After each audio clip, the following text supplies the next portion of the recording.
Ball!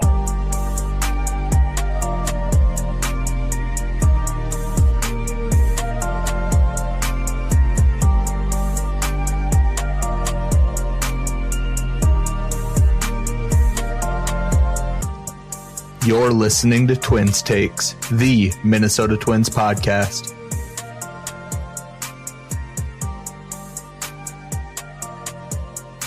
And welcome into Twins Takes. I'm Twins Central, joined by the full crew here this afternoon. Troy, Falvey's Mattress, and Twins Insider. I would ask how you guys are doing, but given the Twins are coming off a 4-0 series sweep of Detroit, I assume I already know the answer to that. Pretty ecstatic is the way I would describe myself. I told you guys it was going to be a sweep. Are we good or are the Tigers bad? Maybe both. Could be. Anybody got any news today? Breaking news. Well, I got some bad news for you. Extra. Good news, everyone. It's time for the news.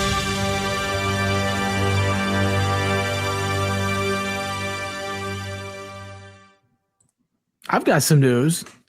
The Minnesota Twins did go 4-0 against the Detroit Tigers, and they had 4 different relievers get a save. Cody Lawyerson got his first MLB save on Monday.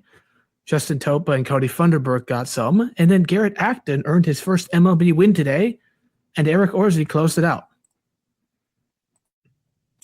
Yeah, that's a pretty remarkable stat. I know they asked on the broadcast. They obviously didn't have the answer. The question was, how many times has a team played a 4-game series and 4 different relievers closed out a ball game? I would venture to guess the answer to that is probably 0.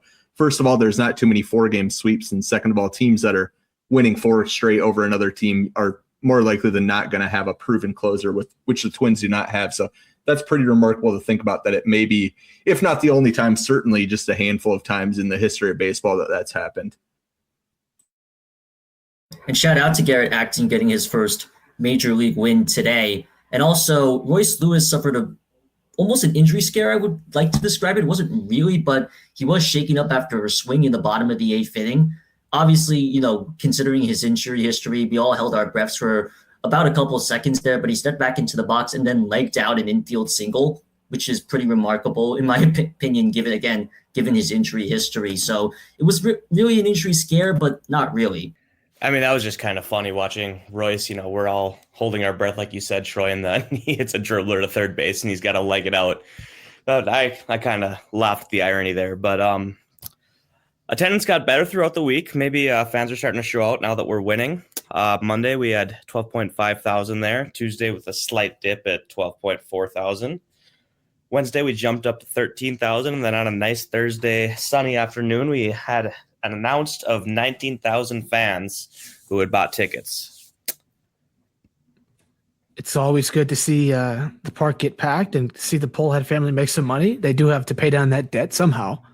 If you want to get some more fans in the park, you could try to bring back an old friend, because Christian Encarnacion Strand of the Reds, formerly of the Twins farm system via the Tyler Mahle trade, he was placed on waivers by Cincinnati. Does anybody want him back? No, and absolutely not. This is a guy that was having a really great season the last time he was in the Twins minor league system. He was traded seen pretty highly as a prospect because of that hot season. He's able to get up to the majors less than a year later after he was traded, and he never really established himself in Cincinnati. Spencer Steele was able to carve out a role. The other guy in the trade, he's been able to carve out a role in Cincinnati, where he's a good baseball player, not as still really up for debate, but he's been able to at least be somewhat valuable to Cincinnati. Encarnacion Strand just never really found his role, and DFA doesn't really surprise me at all. Yeah, that trade ended up being a big nothing burger for everybody involved in it. Steven Hajar was a left-handed pitcher, was also included in that deal. He has kind of flamed out in baseball. So Encarnacion Strand is on waivers. He'll probably get claimed by somebody. Steer is, like Troy said, a marginal first base / left fielder, and then Hajar's out of it. Obviously, we know the story with Tyler Mahle, suffered the unfortunate injury and never really made much of an impact for the Twins.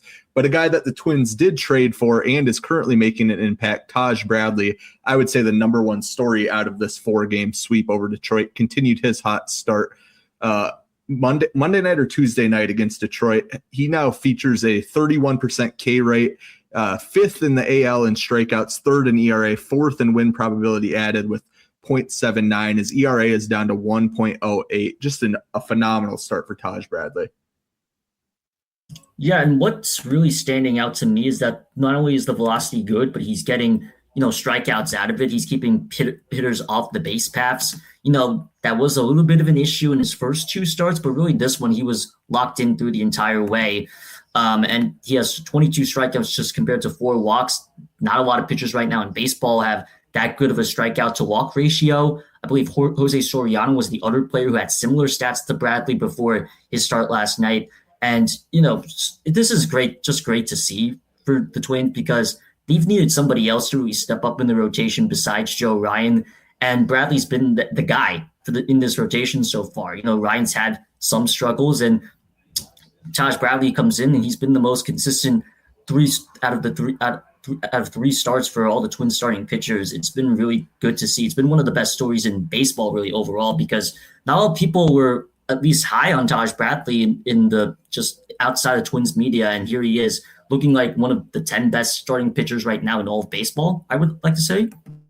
Yeah, and speaking of guys that not everybody was too high on Taj, like Troy had said, but we had 2 guys that people were going into the season super high on, and Byron Buxton and Luke Keeschel, and they had a pretty horrendous start by their standards, by any standards, really. And they took the series, and they really seemed to break out of their shells a little bit. Buck had a great series. He moved to the leadoff spot in a couple of the games. How many games did he move to the leadoff spot? Was he leadoff in all the games, guys? I believe so, yes. Was he? Okay. Yes.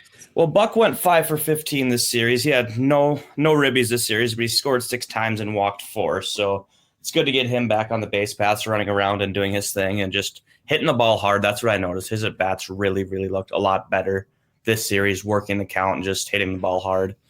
And then Keeschel went 3 for 14 this series. He had that big home run, and he had 4 RBIs. But, yeah, Buck and Keeschel looked great, and the starting pitching in general looked pretty solid as well. I'll let Insider turn to that one. Well, I'll take some credit because I told everybody that Buck and Keeschel, I was worried about both of them. So, accountability, and then they start playing better because they're getting pressured by big-time podcasts. But, yeah, all those starters were really good. And that's an important thing for this team is that they need to eat innings and they need to pitch well. And in this series, or in the last 5, in this series and the last game of the Rays game, the starters gave you 29.2 innings, 6 earned runs total, which is 6 innings a game at a 1.82 ERA. That's going to be, if they can pitch like that, it's going to save their team because, as we'll get into soon, their bullpen is going to need all the help they can get from the rotation. Yeah, and obviously the starting pitching isn't going to be this good all year, but it goes to show, he said they had a 1.82 ERA in the last turn through the rotation. There's room for them to be a little bit worse and still be a really, really good rotation. I think Taj Bradley here warrants a little bit longer conversation. Troy has a picture here in our show notes of some similar pitchers based on stuff and savant sliders. Troy, do you want to talk to us about these names that Bradley ranks similar to? Yeah, so really in terms of similar pitchers to Bradley based off of velocity and movement, pretty much his entire pitching profile so far this year. Last year's Dylan Cease, 2025 Hunter Brown, who, in my opinion, should have won the Cy Young last year. 2024 Yoshinori Yamamoto, 2025 Drew Rasmussen, among other names. And that's, again, really encouraging to see when, what your pitcher is compared to one of the better pitchers in baseball in all of last year. I know Hunter Brown just recently got placed on the IL, but he was off to a great start. And I'm not saying that Taj Bradley is going to become the ace of this staff, although if he keeps this up, we might have one of the biggest steals again between the Twins Rays trade in the last 5 years or so. Yeah, that's going to be, if Taj keeps pitching like this, that's going to be with Odorizzi for Jermaine Palacios, Joe Ryan for Nelson Cruz, and then Taj Bradley for an untrustworthy eighth inning reliever, that's going to be 3 top end of the rotation fleeces between Falvey and the Rays in 6 years. How about Eric Orsi for whoever the hell we gave up for him? That's good. That could potentially be up here too. Who knows? Another Falvey fleece. Should we bring Falvey back? We should bring Falvey back, but only allow him to make trades with the Rays for pitchers. Those are like his best moves by far. These trades that he's made. Yeah, and that's the Joe Ryan trade saved the Twins, I think, ceiling for it 5 years ago. 5 years ago, it raised their ceiling, and this Taj Bradley trade here, it could potentially again not only raise the ceiling a little bit, but the floor might just be fine. It's definitely higher, I think, than whatever win total we all projected in the preseason. But another key stat I do want to look at, because of how all 4 starters pitched this series, the Twins never trailed at any point. And that's also really notable to me, because that just meant that the Twin starters got off to great starts. Of course, the Twins also got off to fast starts with that 6-run first inning on Wednesday. So all around, the Twins just put themselves in a better position to win. And yes, we'll talk about the bullpen. It did get stressful, but you had a chance to win pretty much every game, and it was and you felt comfortable about it until it hit the bullpen. But starting pitching just overall got the Twins off to a good start and let the offense get adjusted into the game and pounce in the middle innings. I want to give a quick shout out to our guy, Sweet Lou Hennessy. We have an answer to that question about the 4 saves in 4 days from 4 different guys. He says the Twins are the 3rd team to do it since 1969, when the save became an official stat. The Yankees did it against the Orioles in 2018, and the Orioles did it against the Tigers in June of 1989. There's also a note here that it's the first team to do this without a 3-inning save. So all these were, not that a 3-inning save isn't a real save, but these were all high leverage. The Lawyerson one a little bit less so, because the Twins added on after was a little bit lower leverage, but the first team to do it ever without a 3-inning save is pretty remarkable, for considering 1969 was a long, long time ago, before any of us were even a thought. Yeah, and obviously, as we were talking about earlier, it is much easier to play with a lead, especially with this bullpen. It's going to cause some gray hairs on some of us Twins fans this year. I think we kind of saw that this series, but hey, we're above 500. It's the first time since, I believe, sometime mid-May of last year that we are above 500 as a ball club, so that feels good, and we can celebrate that for the time being. But let's dig into the bullpen a little bit here. We don't not have great velocity from anybody yet, and I know we kind of expected it out of a couple of the guys. Maybe they'd be touching 95, but I don't think we really have anybody even sitting 94 miles an hour at this point. Do you guys have worries about that going forward? Any possible solutions? This wasn't a surprise to me that, and this was a conversation, a topic, during the off season. The Twins didn't really add any velocity with any of their relief pitchers, with guys like Chafin, Hendricks sitting in the low 90s, high 80s. And, there's a reason why those guys didn't make the opening day roster. And even so, none of the guys right now are absolutely known for their high velocity fastballs. This is a bullpen that just lacks velocity. That's the main weakness, I think. Outside of walking a ton of batters, just allowing a lot of people to get on base, they lack a flamethrower, essentially. And maybe Cole Sands becomes that, but his velocity is way down in comparison to a few years ago, where he was touching 96, 97. Now he's sitting more around 92, 93, which is unfortunate. And if the Twins want to be serious, let's say that they keep this momentum up from this series, they have a winning record in about, say, in late July, June, around the All-Star break. They just need to add a guy with high velocity. It doesn't really matter, I think, in my eyes, who they add, if he's technically good or technically not. They just need velocity. And if it's one, if it's 2 guys, if it's a guy that can't even control his pitches, it doesn't really matter to me. I just want to see some sort of velocity out of this pen. For me personally, I think it's less about velocity and more about strikeouts, but those things kind of go hand in hand with each other. The harder you throw, obviously, the easier it is to get whiffs. and get strikeouts from those whiffs. The Twins just lack a guy that they can go to and get a strikeout in a jam or something right now. We've seen him go to Cody Funderburk. We've seen him go to Justin Topa. Funderburk is kind of a guy that you think can get whiffs, but he's been really, really inconsistent with his control this far. I don't know about you guys, but I'm struggling to trust Funderburk when he comes into the game right now, which is really unfortunate considering his good second half of last season. Yeah, and I agree with you about his control, and he's also, even Derek Shelton admitted on the broadcast last night that he's put him into bad situations by having him pitch in the second inning. So I don't know. I think they expected more of Cody, and I think they have to kind of readjust and realize he's not quite what they expected, which is problematic because they don't have a lot of other guys they can go to. That I don't think he trusts any of them, frankly. Well, and I think it's less about going 2 innings, although that certainly isn't good. They've pitched him in 7 of the first 13 games, and he didn't get in today. So he had pitched 7 of the first 12 games coming into today. Obviously, there had been a few off days in between, but they're riding him really, really hard. They pitched him 3 times in 4 days at least once. So they're really riding the left-hander. I think the lefties as a whole are really concerning. Obviously, 3 of them make up this bullpen, and I'm not sure that one of them is more than an average major league arm. We've seen Taylor Rogers kind of take a back seat in this bullpen the last few days. He didn't even get opportunities.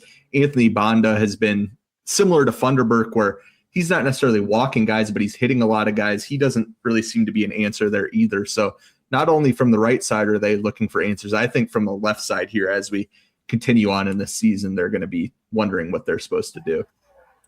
And yeah, they're very matchup dependent as well. And Shelton has really relied on the lefties to get lefties out.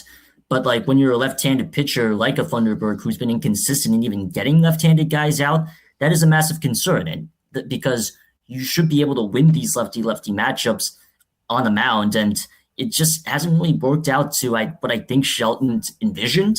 And I can see it. But, now he has 3 lefties that I don't know if he can really trust. And really, like insiders said in general, it's hard to really trust anybody in this pen right now. Maybe you trust Eric Gorzy.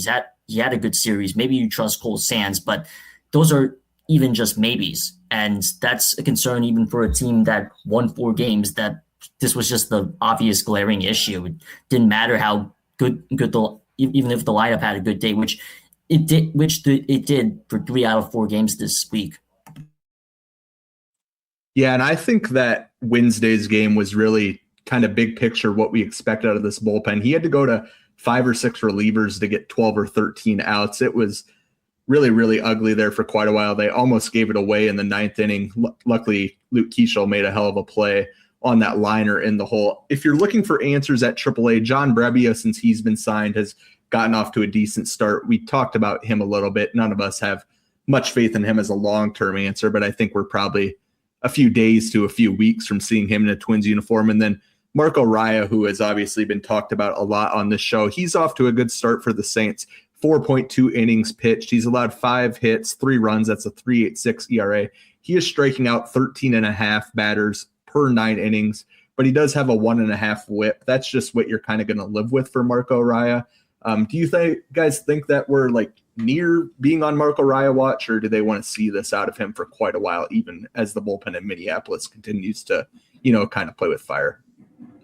Certain members of this show laughed at me, but I think when he comes up, if he ever does come up, he is going to very quickly climb the leverage chart because he will easily be their best whiff guy. And like you said, there will be control issues, but somebody has to actually be able to get a strikeout. So I don't know when he'll come up, but when he does, he's going to rise up very quickly. Yeah, I think he's a guy that you have to really keep under the microscope because he's a guy that sooner rather than later, I think, is going to get his shot in the bullpen. Another guy is Debbie Matthews, and even though he has struggled primarily as a starter, he's still potentially an option because he at least has the velocity and has some strikeout upside still. Although if he ever does come back up to the big leagues, it's just as a last opportunity just to see what you have as a starter, try to salvage something. He's an option too, I think, but I do highly doubt it. And potentially even when David Festa ever comes back, I know he's still on the IL, and and there's still some concerns with him as a starter, but we all are high on him as a reliever whenever he does come back. But right now, out of the healthy options, I think you see Reyes sooner rather than later. But I think a veteran like a Brebbia, like a Drew Smith, is probably the first choice before he gets his shot. And I mean, we can deliberate relief options all day until we're blue in the faces. I mean, the gist of it is that there's just not a ton of good options right now. So, maybe if we hover around 500, Tom Pohlad will reward us with a mid-May trade for some decent arm. We'll see. But let's get to the offense. Josh Bell, I was against him all offseason. I thought we overpaid for him. I thought he sucked. He's quietly got a 1065 OPS and 3 home runs and 10 RBIs for us. He's been our best hitter. He's been consistent. His swing is really ugly. To me, it looks like he's swinging underwater, but he's been hot and he's been carrying our offense, so that's been great to see. Brooks Lee clutched up in today's game being the Thursday the 9th. I mean, he has been awful to start the season. It kind of seemed like a case of the yips to me. In the field, at the plate, he's just really, really struggling. Looks like he's in his own head, but got off to a really poor start in the at-bats today, down 0-2, chased a couple bad pitches, worked a full count, and then delivered with a RBI single through the right side of the field, scoring 2 runs. James Outman struggled at the plate today, Thursday again, but played very, very solid defense in left field. Had an incredible sliding grab to save at least 1 run in the mid-innings of the game there.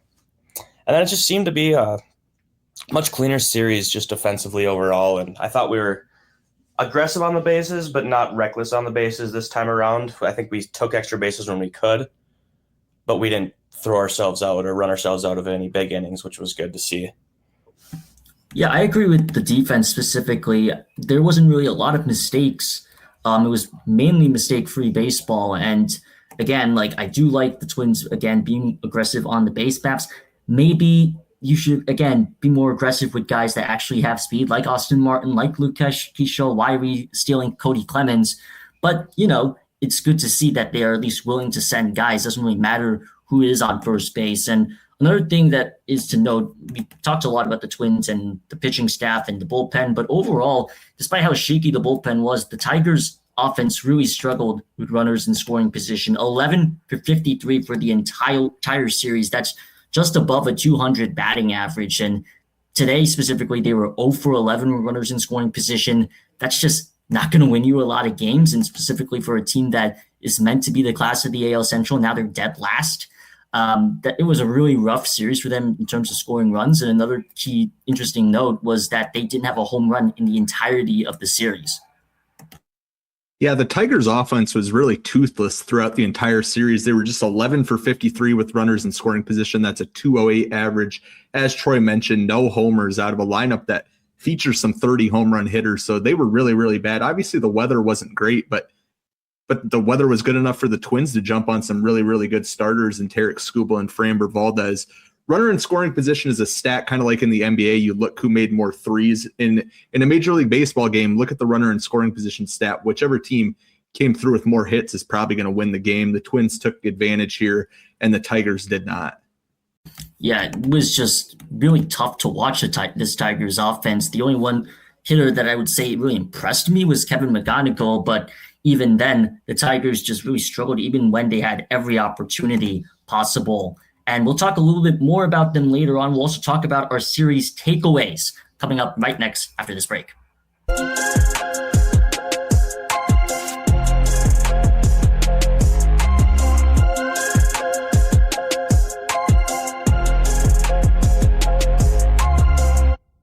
And welcome back into Twins Takes. I'm Twin Central, still here with Troy, Falvey's Mattress, and Twins Insider. Now we're going to get into our series takeaways.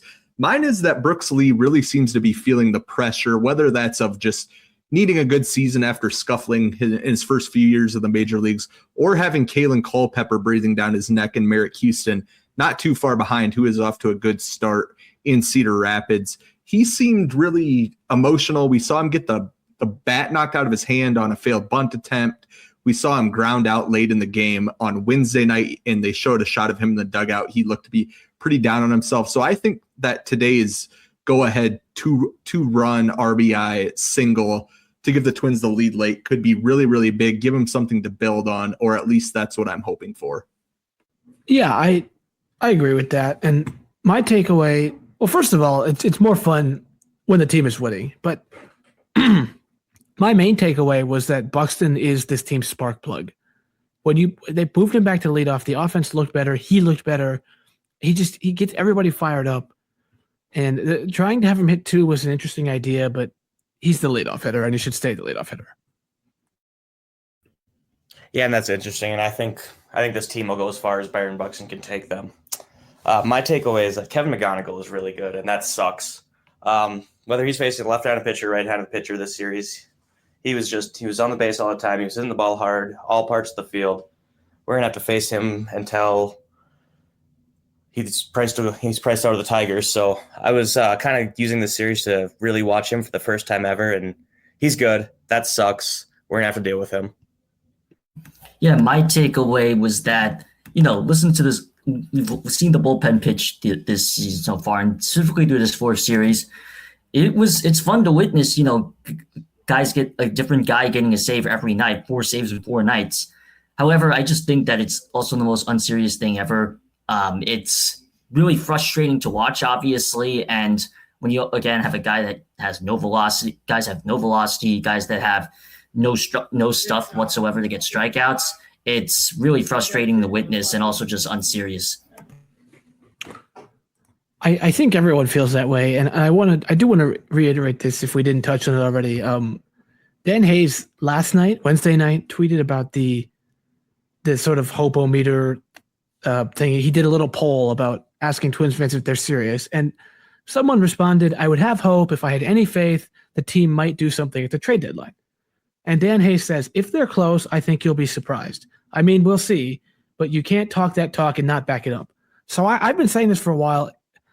If they keep going on a decent pace, I think they will. They've almost backed themselves into a corner. They will bolster this bullpen, whether that's 1 guy, 2 guys, 4 guys, who knows? But they will do something to make this bullpen a little more serious in not probably a couple months, maybe as early as June, certainly by the July deadline. Well, and I think it depends what your version of serious is. Obviously, they're unlikely to go out and trade for a star that's making a bunch of money. But just envision this for a moment. If the Twins are in a position where they're going to be buying, that means that young players like Luke Keeschel is having a good season. Byron Buxton's obviously doing what he's doing.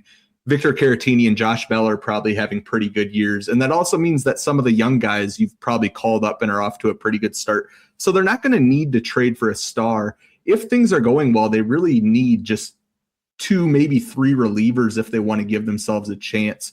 So they don't have to go all in here to show that they're, somewhat serious about this. If they just get 2 or 3 relievers that are on the Cole Sands or better level, I think that can do a lot for a team that is presumably sitting, 5 games over 500 at the trade deadline in this scenario.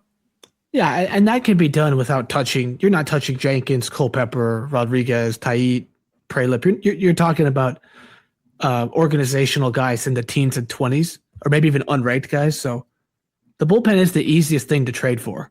Keep that in mind as well. Yeah, I don't disagree. The bullpen usually, even a guy of even Sam Dyson's caliber, obviously a guy that's better as a person and as a pitcher, but of just a trade smaller like that gives you a little bit more oomph in the pen. Yeah, the guy that comes to mind for me is Sergio Romo. When they were trying to compete, in his years, he wasn't a star at that point in his career, but he was a reliable 7th or 8th inning guy. If they could get a guy or 2 like that, the bullpen all of a sudden looks a lot better. You're not pitching Justin Topa in the 9th inning or in extra innings. You can slide those guys back down to where they were last year when the bullpen, at least on paper, was a lot more serious.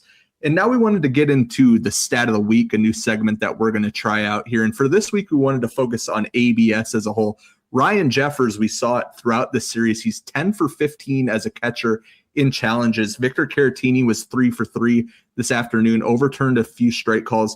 Ryan Jeffers on Tuesday night overturned 2 ball calls into strike calls that ended up ending the inning. And then Wednesday night overturned 2 ball calls into strikeouts in the Wednesday game that ended up being a lot closer than it looked like it was going to be at one time. And we have an ABS chart here in our show notes provided by Doe, who used to write for the Twins. Do one of you guys want to talk us through this and maybe give the takeaways here? I know I have a few after you guys talk through it. Well, one thing that stands out to me looking at this chart is the Twins with 2 challenges remaining, their batters are 35%, but with 1 challenge remaining, they're 76%, which I think we've seen that recently. And then in innings 1 through 3, they're 46%. In innings 4 through 6, they're 67%. And 7th inning or later, they're 62%. So we've seen that just anecdotally, a lot of bad challenges in like the first or second inning. But they have been good at saving the challenges and kind of locking in on them as the game goes on. Yeah, one of my main takeaways just from this is that you should, and I'm sure Central is also a big proponent of this, you have to have at least 1 challenge late in the game. And you have to use it liberally, you have to use it efficiently, which is what Ryan Jeffers has done all year. And, both catchers have really stood out behind the plate. Maybe hitting-wise, the Twins aren't very great with those liberally using those challenges, but I think behind the plate they've been efficient with it this year, and it's been very encouraging to watch. I think it's really saved Ryan Jeffers' career behind the plate as somebody who struggled as a framer. He's getting the beneficial calls now because of ABS. So for both the catchers, really, it's really helping them as defenders. And the Twins have also just been smart using their challenges. It's also just kind of fun to cheer for Ryan Jeffers. He's been hated so for the last couple of years is for his very poor framing abilities. So for him to frame a ball really poorly, but then get the challenge, it kind of just feels good to cheer for that. One thing is we've had a couple hitters, mainly Matt Wallner, who have had some really, really poor challenges, but more than that, just really poor process and challenges. I don't know about you guys. I thought it was going to be Royce Lewis, just given Royce Lewis's attitude towards life in general. But yeah, our hitters, we've had a couple that are really, really poor process, and we'll see if Matt Wallner gets the challenges taken away from him. I mean, you would think eventually here he would. I think Shelton's probably going to be pretty fed up with that because our catchers are doing such a good job.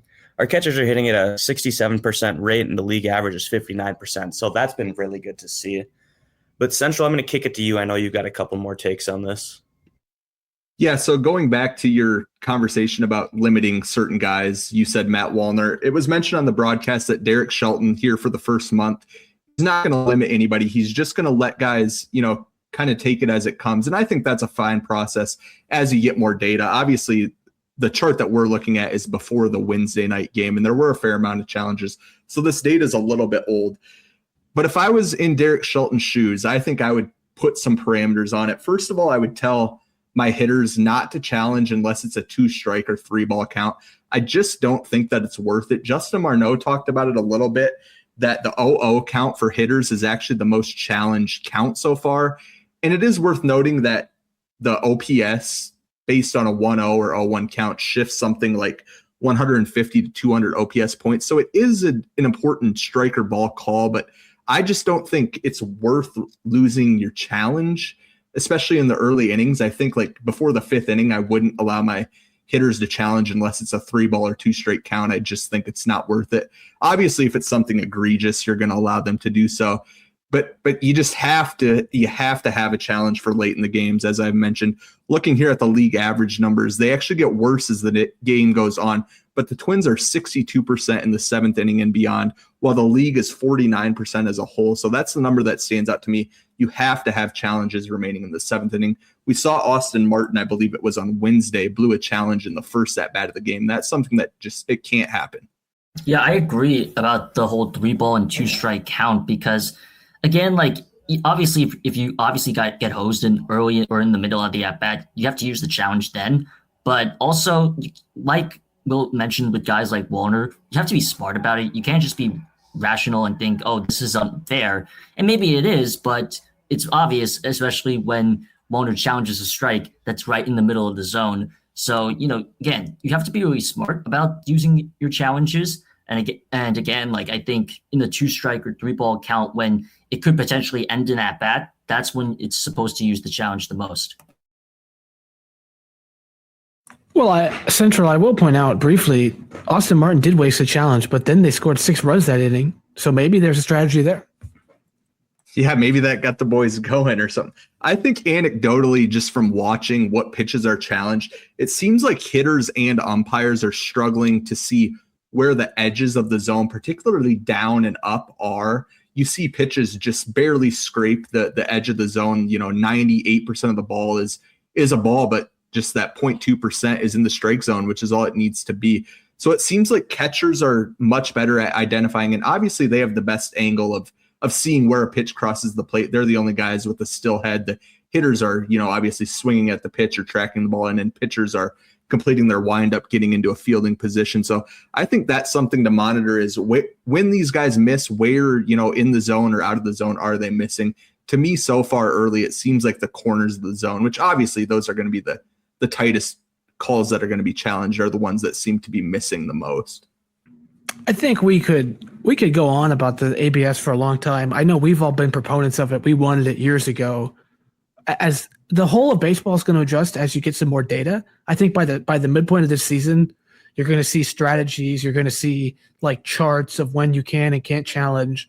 You're going to see guys limit it to 2 or 3 guys from the hitting side. But one team that's been really bad at challenging, I know, is the masters of framing themselves, the Cleveland Guardians. Their hitters and their catchers have been awful at challenging. And we'll talk about the Guardians and the rest of the AL Central now. Yeah, so shifting over to the rest of the American League Central, Chicago White Sox were swept in Chicago by the Baltimore Orioles, a team that the Twins lost to in a series in Baltimore. They have 4 in Kansas City next up. The White Sox also optioned their opening day starter Shane Smith to the minors recently after he had a really rough start to the season. Next up, we'll talk about the Royals, who had an injury to their best pitcher, Cole Rakins. Although he was not placed on the IL, they lost in the series to the Guardians 2-1, and then the Guardians did win their series 2-1. They are currently in first place in the American League Central. And then my pick over all you guys who had the Royals finishing second or first. The Guardians are doing Guardians things, even though ABS is not helping them. They're 8-5. They just took 2 out of 3 from Kansas City. Next up, they've got 3 at Atlanta. I will note I was high on Manzardo this year. Kyle Manzardo has been off to an atrocious start at the plate, batting under 100 with 0 home runs, and he's been worth -0.4 WAR. But they're still finding ways to win games, and that's just what they do. It's really frustrating, but hey, we're in second place, so we've got that dog looking at a dog image meme on Twitter going around here soon.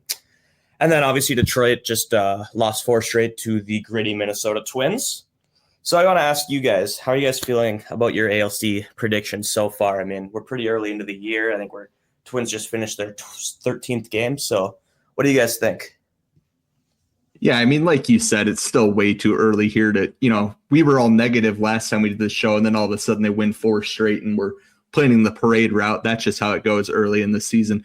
I still feel pretty good about it. The only change that I think I would make at this point, I predicted the White Sox to finish ahead of the Twins. That was maybe a little pessimistic of me. I think if I were given the opportunity to redo it, I would have the Twins finishing in 4th and the White Sox last. Me and Troy told you this. We are never wrong, just early. Yeah, I think, I'm not really going to change gears early on in the season, but I will say that I think one of the Royals or Tigers will at least bounce back to at least be above average comparison later on in the year. But we'll talk about the Twins against their next series against the Toronto Blue Jays. The Blue Jays are a team that have also gotten off to a strong start, a slow start, 5-7. They were recently swept by the White Sox and lost a series to the Colorado Rockies, and they just snapped a 6-game losing streak yesterday against the Los Angeles Dodgers.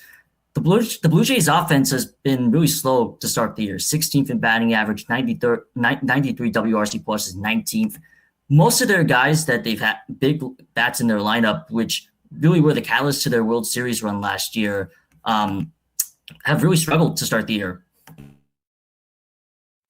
Yeah, they've gotten off to slow starts. It is worth mentioning that their pitching has gotten quite unlucky, at least by advanced metrics this far. They have a 4.43 ERA, which is good for 23rd in baseball. They have the 8th best FIP and the 5th best defensive runs saved by Fangraphs. So expect some positive regression. Hopefully it holds off for just a little while longer.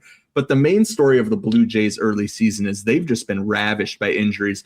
Cody Ponce, a starter that came back from overseas, he tore his knee up in his first start of the year. He's out for the year. Alejandro Kirk, one of the more underrated catchers in the game, is on the IL. Old friend Jose Barrios is on the IL. Trey Savage, he started the season on the IL. Jake Barger, who's a big left-handed hitter, is on the IL. Anthony Santander's out on the 60-day. Shane Bieber's on the 60-day. Bowden Francis, who is an underrated starter, is on the 60-day. And then reliever Jaime Garcia's on the 15-day. So I just read off, half their 40-man roster, which is on the IL. So this isn't the Blue Jays that we saw competing in the World Series, 5 months ago. This is a different version of them. You'll notice that when you look at the lineup, when you look at who's pitching out of the bullpen in the rotation this series, they're really, really hurt right now. Yeah, you mentioned that rotation. Let's get into it. I think you might have thought, just looking at this before the year, we're going to get Gausman, Savage, and Ponce. No, you are going to get game one. It's going to be SWR, who's 0-1 with a 2.31 ERA, versus Patrick Corbin, who they signed to a minor league deal about a week ago. Last year with Texas, he was 7-11 with a 4.40 ERA with awful peripherals. He's making his first start of the season.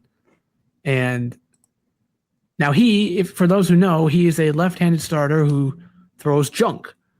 The Twins just obliterated 2 of the best left-handed starters in baseball, but they also got diced up by Steven Matz. Patrick Corbin is more of a Steven Matz than a Tarek Skubal. Are you guys worried about the soft-throwing lefty?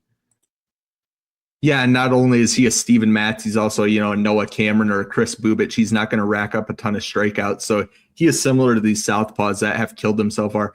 I think that Corbin on paper is a guy that they should put up 5 or 6 runs on. We'll see if that happens. Because they're on a 4-game win streak, I'm going to choose to say that they will do so. How about you, Troy? Yeah, I think I'm going to choose to believe that on paper that they're at least going to be able to get 4 runs. I'm expecting at least to get off to a strong start offensively. At the very least, they should be able to rack up base runners like they did in the Detroit series. They were able to get on base against Skubal and Farber. They should realistically get on base against Corbin, but again, they faced a similar starter a week ago in Madsen. Didn't really do much off of him, so we'll see. And then in game 2 of the series, we've got who we thought would be our ace, Joe Ryan, starting for the Twins. He's 1-1 with a 4.39 ERA. And we are facing another left-handed pitcher, in Eric Lauer, who is 1-1 with a 4.91 ERA. So similar stats. I think we all expect Joe Ryan to have a much better year than Eric Lauer. But as we've been saying, we struggle against lefties up until this series. So we shall see how that goes. I expect we'll see pretty similar lineups game 1 and game 2 of this series, just as we're facing lefties, and Shelton has kind of figured out exactly what he wants to do against left-handed starting pitchers. How do you guys think we're going to fare against Eric Lauer? If memory serves, we kind of teed off on him last year in Toronto. I think Buxton had a home run and Keishel had 2, or vice versa.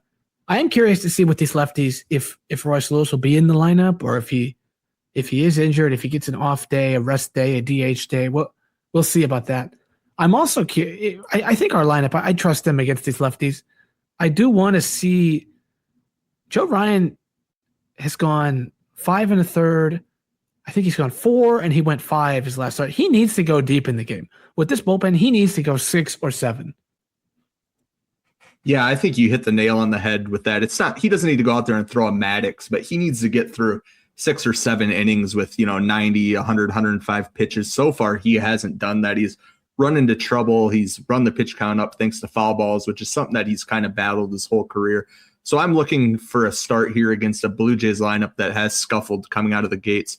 He needs to give us one of those classic 7 innings, 12 strikeout kind of games. Yeah, and for reference, we did tee off of Lauer. You were right. We gave up 4. The Twins hit 4 home runs off Lauer in 4 2/3 innings. He gave up 6 earned runs, 8 runs overall, and 10 hits. And of course, the Twins in late August of last year lost that game because Canisius Cabrera and Michael Tonkin couldn't hold the 4th down. But the Twins, I am interested to see again against another similar lefty, although a bit better on paper than Patrick Corbin right now. Still, I expect better than what they've gotten used to out of the lefties the last few weeks. But now it's transitioned into our next game at midday on Sunday. Taj Bradley against Max Scherzer, one of my all-time favorite pitchers. And again, it's another level up lineup for Taj to face. Again, the Blue Jays offense has been slow to begin the year, but on paper, it's right now a lot better still, I would say, than Detroit's. Yeah, this will be by far, at least on paper, the biggest lineup that he's faced. Vlad Guerrero is by far the best hitter that he'll have gone up against. So you just want to keep seeing the same things out of him. Limit the walks. He hasn't allowed a home run yet this year. Obviously, that's going to change at some point. But if you know you can get through this game with 6 innings, 3 runs, that's still a successful start. It's a quality start. Max Scherzer, last time out, went just 2 innings against the Dodgers. I'm not entirely sure what happened. He only gave up 2 runs. I don't know if he left with an injury scare or what. The Dodgers ended up getting blown out in that game, but it wasn't due to him. I'm not quite sure what happened. If one of you guys know, maybe you can chime in. I'm not aware, but I know that he has obviously just killed the Twins for, I think, as long as most of us have been watching baseball almost. I mean, going back to the early 2010s. So it would be fun to finally get to him maybe if he is struggling with kind of a nagging injury. I also think that if everything goes right, I believe Scherzer's won 3 or 4 Cy Youngs, and maybe the other pitcher in this game will eventually win 3 or 4 Cy Youngs as well. Yeah, it's nice to think about if Taj Bradley has that upside, but again, Max Scherzer is a guy that I've loved. I've loved his entire career, not to glaze too much. But, he's at the tail end of his career. He's at the twilight. And realistically, again, this is a pitcher that the Twins should be able to hit. But, again, the lineup could also just take this weekend off. But we'll see. Again, all of us are still riding the high off that 4-game winning streak. And speaking of riding the high, let's get into our series predictions. I have the Twins at 2-1 here. I think looking at these pitching matchups, just individually, you'd favor them in every game. At some point, the bullpen is due to give one away or the lineup is due to not show up. But if they do go 2-1, that would give them 6 wins in their last 7. Yeah, I am also going with the positive of 2-1 as well. I think, like Central said, they have the pitching advantage in all 3 of their games. And probably maybe on Sunday or Saturday, the bullpen will blow it at some point. But at the same time, the bats should really be able to get going against this 3 of the worst pitchers on the Jays staff. You avoid Dylan Cease. It's fortunate that you're able to avoid Toronto's best starters. So the Twins should, I would say, score at least 5 runs in each of the 3 games. Maybe not against the starters, but that's what at least I'm expecting offensively. I also have 2-1. Again, we should probably have the better starter in all 3 games, but and the bullpen's relatively rested because they only used a couple pitchers in the final game of the Tiger series. I'm just kind of worried. The Rogers Center has been a house of horrors for this team over the years. Last year, Troy mentioned the game with Genesis Cabrera. We had the game the year before that where we had like a 6 or 7 run lead against Kevin Gausman that we blew. So, honestly, 2-1 in Rogers Center, almost no matter the players on the field, I will take that anytime. I'll be the negative one. I've got us going 1-2. I am terrified of a regression from our bullpen. I'm not terrified. I actually see it coming. I am terrified to think of Vladdy Guerrero Jr. up with men in scoring position against Cody Lawyerson in the bottom of the 8th inning in a 1-run game. I don't think that ends well for us. I think Max Scherzer is still going to give us our troubles. He always seems to find a way. He's old. He's throwing 85 miles an hour, and he's going to find a way, in my opinion. I think we'll split against the lefties. I hope I'm wrong. I wanted to go 2-1 as well, but I wanted to be different than everybody else. So I couldn't do 3-0 because our bullpen is really scaring me. We had way too many runners on against a much, much, much weaker Detroit lineup than what the Blue Jays will bring. And let's remember, we know the Blue Jays are banged up, but they were in the World Series last year. So they are still a very good baseball team, even with the injuries. And because of that, I've got us going 1-2 in this series. Well, let's hope Falvey's Mattress continues to slide down the series prediction standings. We were all wrong on the Tigers series. We all predicted 2-2, 1-3, or a sweep in the Tigers' direction. So Troy and I are tied at 2-2, while Insider and Falvey's Mattress are 1-3. With that, we'll be back not in our usual spot on Monday morning. We'll be back early next week with a special mystery guest who will be joining us. That'll be early next week, likely Tuesday. If there is anything that warrants a shorter conversation, we will hop on and get something out to you guys. Like always, please like and subscribe this podcast wherever you're listening. It really helps out the channel. You can follow us on Twitter at Twins Takes Pod. For Troy, Falvey's Mattress, and Twins Insider, I'm Twins Central with Twins Takes. Goodbye, everybody.